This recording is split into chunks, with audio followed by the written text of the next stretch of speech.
Hello and welcome to the Dreaming and Doing podcast with me, Nikki Raby. I'm an actor, coach, writer, speaker, podcaster and a mum. And in my coaching work, I work with creatives, personal brands, freelancers and small businesses. In my podcast, I talk about success, but not in a traditional sense. I have conversations with those who have built a business from something they love or who have made a pivot in their career. Also those who have built a brand or a job that maybe didn't exist when they were at school and they found a way to monetize their skills, talents and expertise. I've spoken to loads of incredible people, coaches, designers, journalists, app creators, magazine editors, bloggers, content creators, authors, and all-round movers and shakers. I ask the questions that you want to know the answer to. So how they started, about money, saying no, saying yes, pitching, presenting, putting yourself out there even though it terrifies you, standing out in a busy online world, growing, scaling and making your work for you and your circumstances. The show notes are always at nikkiraby.com/podcast and the conversation continues across social media, often on Instagram, my favourite platform, at Nikki Raby. Thanks so much for listening. It's great to have you with us. In today's episode, I'm talking to Farah Drabu, who is a filmmaker and a creative. Oh, this is a juicy chat and perfect for this time of year when maybe you're looking at exploring new projects, new things that you want to do, which maybe are not the big financial things, but the stuff that really feeds your soul. I felt really enlightened by this conversation, and Farah is someone who you could just call and she would be able to give you that perfect advice for whatever it is that you need. She's such a supporter of women and that is so needed certainly in the creative industries as well. So I hope you enjoyed the chat. If you do, come and join in the conversation over on Instagram at Nikki Raby and tag me where you're listening. I love to receive all the random photos that I get all the time, people who've just run a bath or on their morning walk or trying to cook the dinner while the kids play on the floor, whatever it might be. I would love to hear that. Also, if you want to leave us a review on iTunes, I would really appreciate that because it helps new people find us. So rate, review, subscribe, all of that good stuff. I would be very grateful.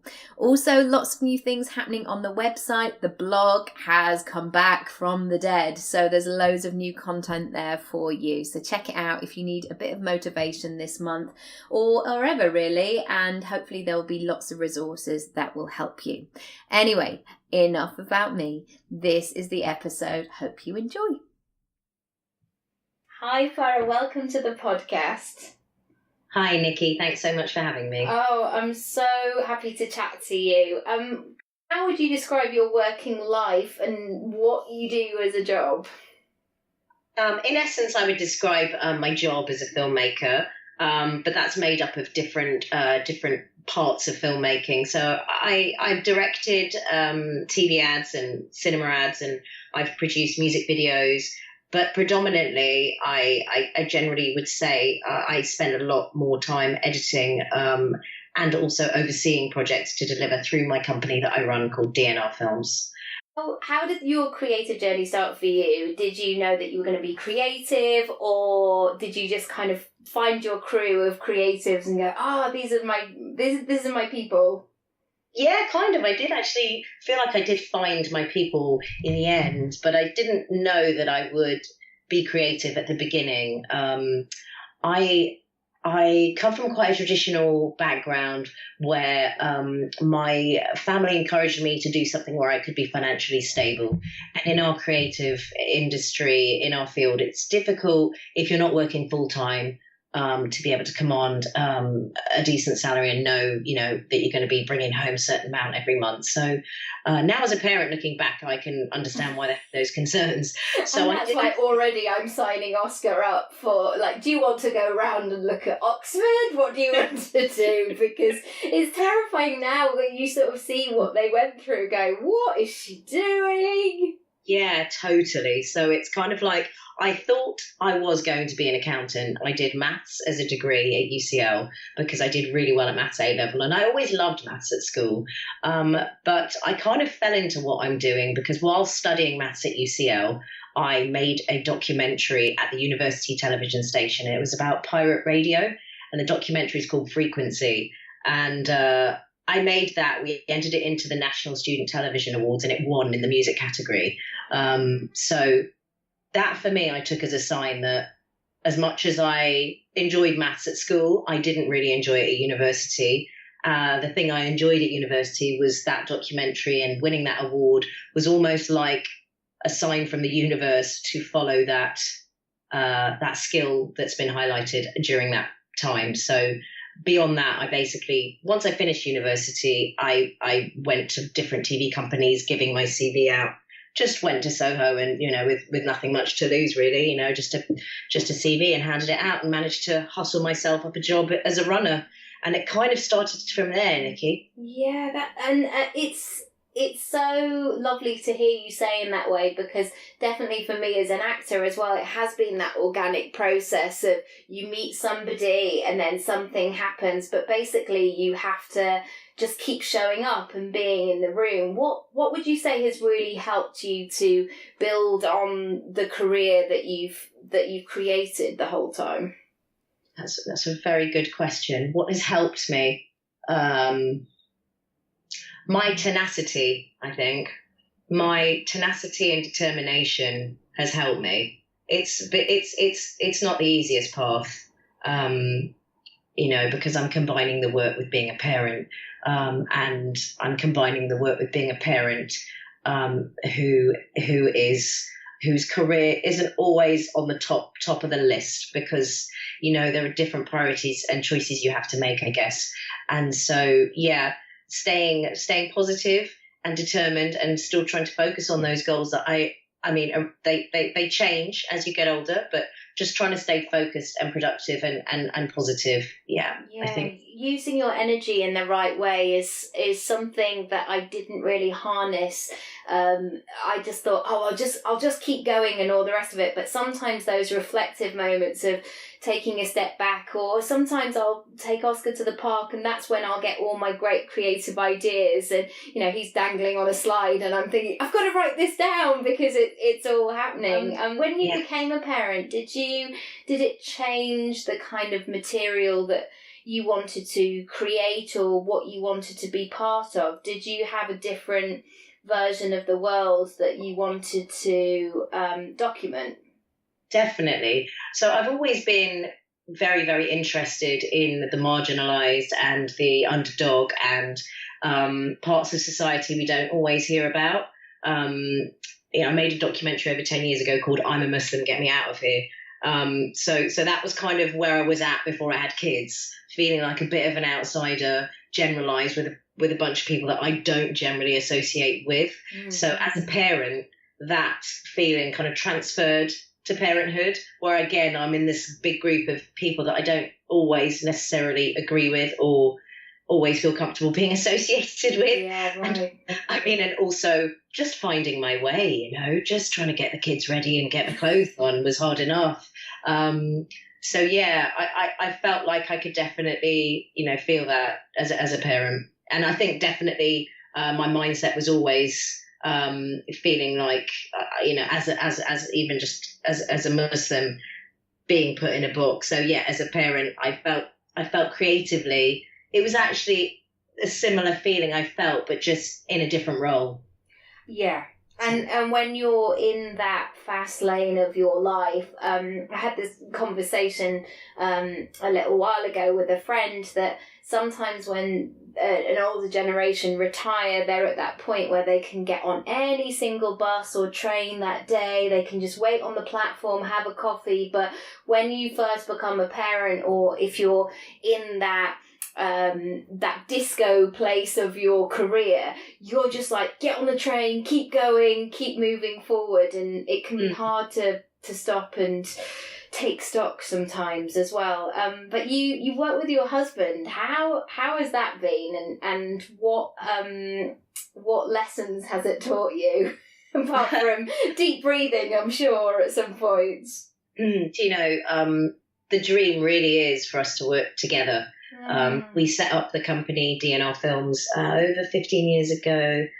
2002 we set it up because we basically fell in love making a documentary together. It's a feature-length documentary that we made independently. It was when I was a runner and I was getting paid pretty much close, if not under the minimum wage, and quite disillusioned about the industry, working in a kitchen after doing a maths degree, and working in that kitchen for nearly 2 years, to try to get into the industry. So that was quite difficult. So we met and we decided that we would take some paid holiday and take our cameras and go around the country, and film rappers, because both of us loved hip hop. And we were quite interested in the fact that hip hop is the biggest selling genre of music in the world.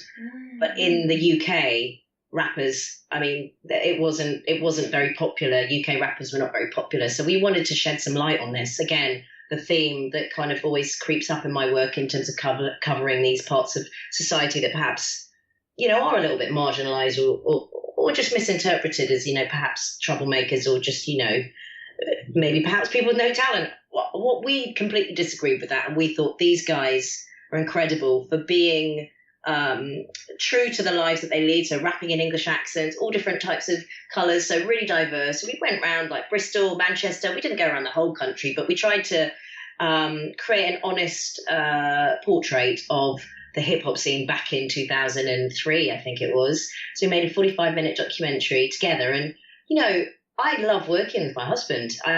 He's just a total inspiration. And I don't feel like it's working with my husband, because I kind of feel like he's my best friend. Yeah. And I have massive respect for his wisdom and his approach to filmmaking in general, because he knows so much and he always relates back to that knowledge to create. And I find that that's the best way to do stuff, So actually, I absolutely love it. That's the dream. I hope we can work together more in the future. It's an absolute joy, and it's just a blessing to be married to him. That's so lovely to say. And also that subtext of knowing, I mean, I feel like that with Matt, sometimes you can be at a party or in a situation and you only have to look and there's a certain look of the way that your eyes move or something, and they fully understand what you need in that moment. And it's so different from, I guess, what we were taught at school about relationships and what those would mean, that it was always, what shoes is he going to buy? How big is the ring going to be? Or what are you going to cook? And actually those subtle moments, especially in long-term relationships as well, that's sometimes, I mean, obviously the bells and whistles and all that kind of stuff is lovely, but that's where the true magic is, when somebody just can get you and sort of go into your soul in that way. Yeah, it's a wonderful thing to be able to create something with somebody you trust so much and that you respect so much, and also to be able to call him partner in crime and husband for life is just an extra present. Don't need no Christmas presents this year, mate. No, exactly. Just to sit down would be lovely, I have to say. How do you get your creative ideas off the ground? So many times I speak to people and clients or just people in the pub or friends of friends, or often have a chat at a wedding, and people have these ideas in the back of their head that maybe one day they would like to write a book or make a film or bring something to life, but there's something in them that doesn't quite move forward on that. What has been helpful to you to almost have that trust and keep the faith that this is going to come to something, that it's worth you putting all of that skin in the game? I massively trust my instincts as an editor, as a director, as just a general creative. And I believe that if you have an idea and it just keeps coming back to you, or you keep mentioning it, that you want to make this thing, that it's meant to be made, you're supposed to explore that. because you wouldn't be talking about it otherwise. But as I've grown older, I've realised perhaps not to talk about so much the stuff we want to do. But if it keeps coming back into your mind, just start creating it. Start putting pen to paper. So when I had my second child, who is now 5, I started writing a feature film. I'm on the second draft of it now. It's taken me 5 years, as well as editing and the other stuff that I do. But it's an idea that hasn't stopped being attractive in my mind, or something that would be really, really good to make. So that's how I trust what my mind or my heart might be telling me. I'm quite instinctive in that sense of, okay, that idea has been coming back to me so many times. I need to invest the time in it. And actually, the main thing beyond that is to focus on getting something finished. Because I think it's very easy to start ideas and get really excited about them, romanticize them, they're going to be like this and that. But unless you actually have something on paper to present to somebody once you've actually mentioned the idea, it's quite difficult to get anything off the ground. So I'm learning more as I get older that doing is definitely outweighs talking about doing. So and I do believe that if you continually have a repeated kind of idea coming back to you, there's definitely the universe is telling you that you need to make it, or at least write it down and get even just a pitch document together about it, so that you've got something to sell.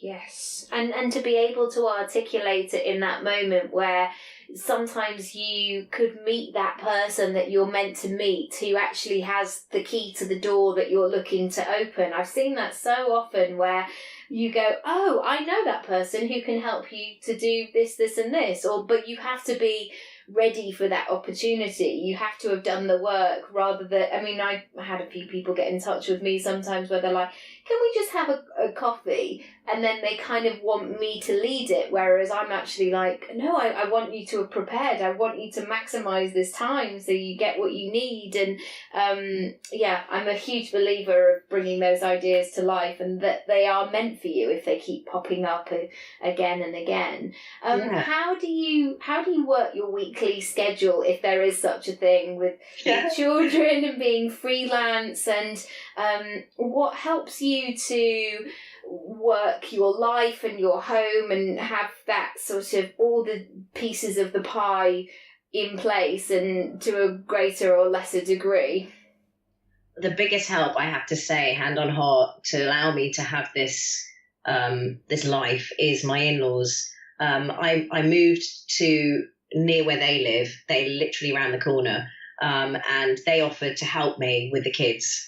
So the only way that I can actually maintain this, I could have a nanny or a babysitter or an au pair. I could do that, but I chose to live round the corner from the in-laws, because I believe that family are just so important to the children's development, and I really appreciated the fact that they offered to help, and I wanted to take them up on that, because I think your time will never come again, and the kids learn so much more with them, being with them. So Nikki, my week-to-week schedule is I never really know what I'm doing from one day to the next, but I love that about my life. It's annoying for other people who might just want to meet up for a cup of tea, because I can kind of never tell them when I'm free.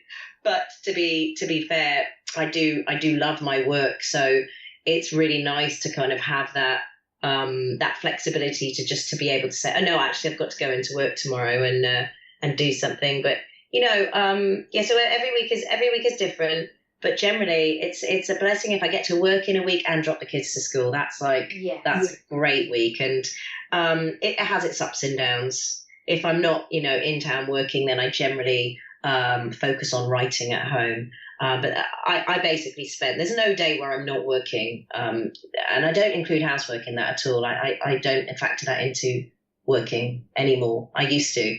It's not good to do that, to try and do all of that stuff. I find it too difficult. Yeah, I agree. And my man has been away on tour for 5 weeks, and I have had a few conversations saying, look, to friends, for example, I can run my business, I can parent and vaguely look after myself, as in, cook some half decent food and exercise a little bit. But the other things are, having a spotless, beautiful house, show home at all times, or having random coffees. There are just stages sometimes where you just can't do all the things, and actually giving into that's okay as well. But as soon as you say it, people go, oh, yeah, I can understand why there isn't that time in the day. Yeah, there really isn't that time in the day. And I guess what I find a lot of the time is when there is that time in the day, you're double booking something else and you go, oh no, So to be fair, to make this business and my career as successful as it is at this current stage, as I've had to basically, cut down on being social in any shape or form, I'm just getting back into regularly exercising. I'm getting my first belt for capoeira this weekend. Yeah. So that's great, but it's taken this long to kind of to get to this point where I can donate some of that time to that sort of stuff as well. As my path is just not very clear cut in front of me. And as much as I try to carve it out, it's always me trying to carve it out. And I find that also, as I've got older, I've realized there's just no point in rushing anything. We're not in a race. We're all made to feel like we're in a bit of a race. There's a lot of comparisons going on, and I just think that's so just the least healthiest thing I could possibly do. So just cracking on slowly with trying to run the business and make films through the company, as well as just balance doing a bit of freelance editing and making a few recipes and some beats and just trying to enjoy what I do, because I don't really see there's much point otherwise. Oh, totally. And the 17-year-old version of me would look at the 37-year-old version of me and go, oh, is that all you've done? I'm sure she'd be very critical, but I really do feel like I am in sort of full steam ahead now, and I've got my foot firmly on the pedal, but it's not erratically in the fifth gear. It's just consistent, because I do feel a responsibility as well in the creative industry that I want to be a woman who is not just 25, but is somebody who has a seat at the table and telling those stories. Because, the number of adverts, sometimes I go in and I go, who wrote this? This is so weird and so old-fashioned and just written by people who are not living in the real world. And I think that's really important for me as a creative, to make sure I've got a full life outside of work, so the two can blend into each other. That's really good. I'm still working on that balance. Sometimes it's just sitting at the bus stop and like having a look around. It's not kind of, just sort of taking a week to myself. And I certainly don't take enough holidays, and maybe that I should do that more. But do you have a morning routine or things in the beginning of the day that really help? Yes, I do. If I'm not editing in town, or if I'm not got to go on a shoot or anything, most mornings I go for a run, and then I do a bit of boxing and a bit of skipping. Every day I try and do minimum 15 minutes to 30 minutes of exercise at the beginning of the day, before eating anything actually. Just drink water and just do some exercise, and it's really improved not only my productivity with work, energy levels, as well as my mental health. Yes. Oh, that's so good. And I think sometimes as well we think like, oh gosh, it's so cold outside, but I know that I reap the benefits. If I can just get my trainers on and get moving and shaking, then that's good. And do you have anything at the end of the day that's really good for you? Reading a book. I love to read books and not be looking at a screen before I go to bed. Yes. I'm working towards meditation. But beginning of the day exercise and end of the day reading, just, even if it's just a few paragraphs of a book, and even if it's, it's not like a storybook, it's like a self-help book, I like to read. I like to feel the pages of a book before I go to sleep. But the running thing in the morning is the most exciting thing is that you can't get out of the playground quick enough, It's like you just don't need to feel like you need to talk to anyone, because again, I've never really felt like I fitted in anywhere, which I think a lot of people feel like that. But generally, that really helps me out because it makes me feel like I'm a winner running out of that playground. Yes, totally. And also, I feel like sometimes that small talk or those kind of, when people are not particularly nice to each other or when things get a bit gossipy, it really, I'm, such an empath sometimes where that kind of energy just really interferes with what I'm doing. So I have to remove myself from it so I can get on with my day. And yeah, having those ready-made excuses of like, gotta run, gotta exercise, then it helps you stop doing that. Because certainly when you become a parent as well, you get added to all kinds of groups and there's admin and do you want to come on this? And I think, yes. God, blimey, how am I here? How has my 3-year-old got a better social life than I have? I know, totally. I mean, literally, it's organising everything around the kids. But yeah, and it's really nice just to feel like you're investing in your own health every day in the morning. It's a nice present to yourself because I don't think that we're always taught to do things like that. And it's taken me this long to get to that point. Absolutely. But even if I don't go for a massive run, even if I just run home, for me that's an accomplishment in itself because it's not what I used to do, and it's great to feel happy exercising. I think I just need to keep working on it, Nikki, because I want to create it as an actual proper routine. It's only been in the last few months this year that I've started doing that because I just feel like that's the best way to be in the right mindset.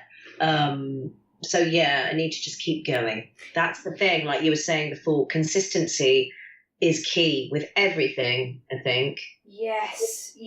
And sometimes we can have these sort of peaks and troughs, and I think my mum always says this sense of keeping in the middle of the wavy line, so try not to be too below it, and also not in that hysterical wow, life is great, when underneath you're thinking, oh my goodness, this feels really tough today. What would you say to your teenage self version of your and sort of what advice would you share?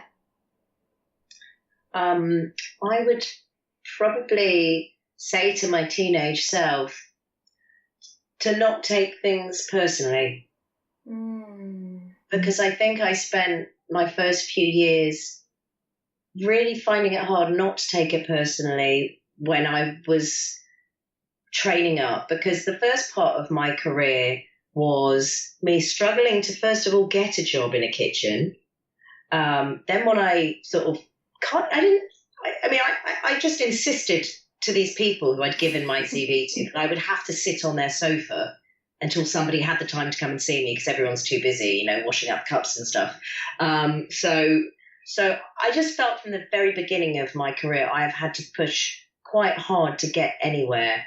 And it is easy to take things personally when you are working in a certain position and other people are being promoted above you and you're asking for a pay rise and you're not getting one, but you are capable of working at that level, and nobody can see that, or no one's giving you a chance. This is what happened to me. I was working and I learned how to edit from making a feature-length documentary in my own time, outside of the working hours of when I was serving teas and coffees. And I went to the boss of the company, and I'd done some editing for some broadcast clients because another producer in the company, a lady, saw me working after hours repeatedly and said, "Oh, I didn't realise you could edit. Do you want to do an evening edit with the Discovery Channel?" So I did it, and the client was happy. So I went to the boss of the company and said, "Look, I've done some broadcast work in the evening, and client's happy, and I'd really love to get a pay rise and perhaps be a junior editor." I think I was on about 9.5. Couldn't have been more than 11 grand a year. And basically the response was, nobody knows you here. I'm not going to give you a pay rise because you won't have anyone to work with. Nobody will request you and you'll be sitting on the sofa for most of the month. So I didn't take that personally, but I think I actually I probably did take that quite personally, but I used that to my advantage and I applied to go to the London Film School where I got a full scholarship to study for my MA. So I think, my life has taken that path, but I found it quite hard dealing with perhaps the not immediate, how do you say it? the kind of like the present, the gift of success doesn't come so quickly, or that kind of sense of fulfillment, or that sense that people appreciate that you're trying to go somewhere. There's not too much nurturing going on in the world of post-production, especially within where I was working, and that was in the heart of Soho, so I found it quite male dominated, and I found it quite difficult to try to get on. Yeah, and people always sort of tell this sort of story of like, I just asked somebody to give me a chance, but sometimes what they fail to say is, I asked 27 times before somebody actually gave me a chance. And gosh, proving, I think this is the case with this podcast, that I could have waited for some big mainstream radio show to give me the opportunity, but I wanted to create it for myself. And now actually that I'm having meetings about various things, I don't know how willing I would be to give up this sort of producer role that I have now and to fit into somebody else's version. And that's really addictive, having that autonomy about your own work and your own worth as well. I'd love to touch on that actually. How have you sort of worked on your own worth and negotiating and pitching and putting yourself out there? Well, just trying to think, how have I worked on it? Well, the thing is with what I do, I'm pitching, I guess, on shoots as well as edits and different types of processes of post-production and shooting. So I used to think that I would, that the best thing to do is put the most competitive quote in. And obviously with age, you learn from doing and just competing with other people. You realise actually what people are looking for is the best product, not the best price. And the emphasis should be on the best product. I like to give people a good deal with the films I make and the content I create, but there has to be a point where, where you stop and you say, no, this is how it's going to be. So it's just been a process of doing that's helped me learn about my worth and getting more work and, creating a contact base that I can touch base with regularly and find out if there's anything else that needs creating.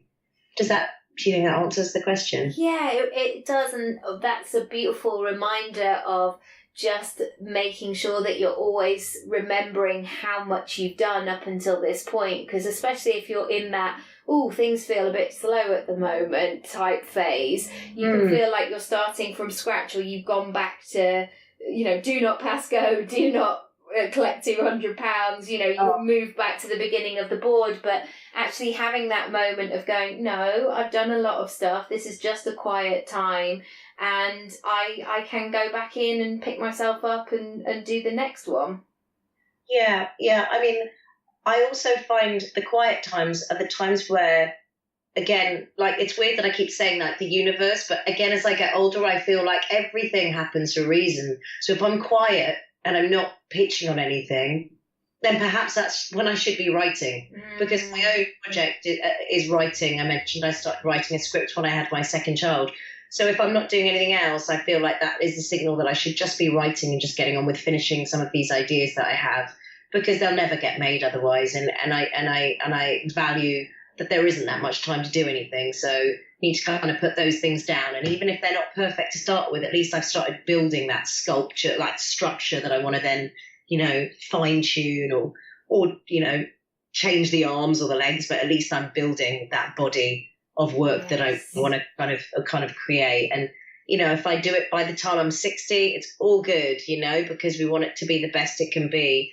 The thing sometimes, not sometimes, but I have struggled in the past with writing something that I thought was really good, and then realizing just before I was actually in a meeting that was the final round of getting some funding through some sort of scheme, I had to say the script actually isn't finished, because in my heart I felt like it wasn't actually the story I wanted to tell.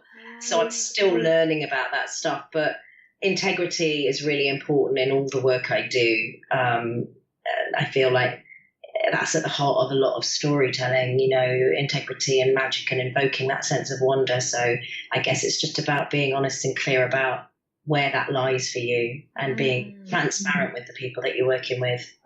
So what are you working on right now, and what's in the hopper? What's in the mix that you're working towards? So at the moment, I'm just finishing up editing my second feature. I'm working with a Native American director and award-winning playwright. She's produced, directed, and she wrote and stars in a feature, and it's called A Winter Love. And it deals with love, it deals with loss, and it deals with mental illness as well, as being a creative in this day and age. So it's a wonderful story from a woman's perspective, and it's been a beautiful journey. And just moving into this next chapter of having lots of different strings to your bow and following your heart and your creativity. It's really exciting. So where can people come and find you and connect with you and continue the chat, I guess, across social media? Absolutely. Well, you can find me in a few places. I have a recipe channel, which is generally updated the most regularly with content created by me. And this just grew out of a passion for cooking healthy, simple, non-processed foods. And the Instagram handle for that is Beats, Rhymes and Spice. Ooh, I don't think I'm following that. I must. Oh, yes, please do. It's kind of like my outlet for when I'm not freelance editing commercially, or if I've just got a few hours free in the day and I want to create something and put it out there, I film a recipe that I make with my phone, and then I create the music to go with the recipe. And I just put it on Beats, Rhymes and Spice. And it's really just there as a kind of creative outlet for me, and hopefully a source of inspiration for others, whether they're mums trying to feed their kids healthier food, or whether they're just people interested in vegan recipes. It's kind of inspired a little bit by my grandmother and by my mother. It's also kind of a way to hopefully teach my husband to cook a bit more. But the jury's still out on that one, but it's all good.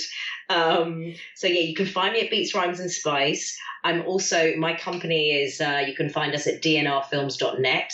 If you want any content created or any, advice or support with your creative problem, you need a solution, give me a call. I'd always be happy to discuss, various projects. We've got a broad range of different platforms we operate across, Nikki. So we're also on Twitter, DNR Films, we're on Twitter. And for some of my work personally, you can see it on vimeo.com/Farah. Wonderful. And also I should say that you and your husband created Natasha's latest music video. I think Natasha is, I'll write it in the show notes, but I think she's 68 or 67. You can go back and listen to the other episodes, but I'll link that episode in there as well, because she talks about a video that she made, and you guys just did such a beautiful job on it. It was gorgeous. Thank you, Nikki. It was lovely to be a part of it, and lovely that you were in it too. Natasha's a wonderful artist. I was very, very honoured to be, at the creative helm of that project with her. Really happy with the finished product.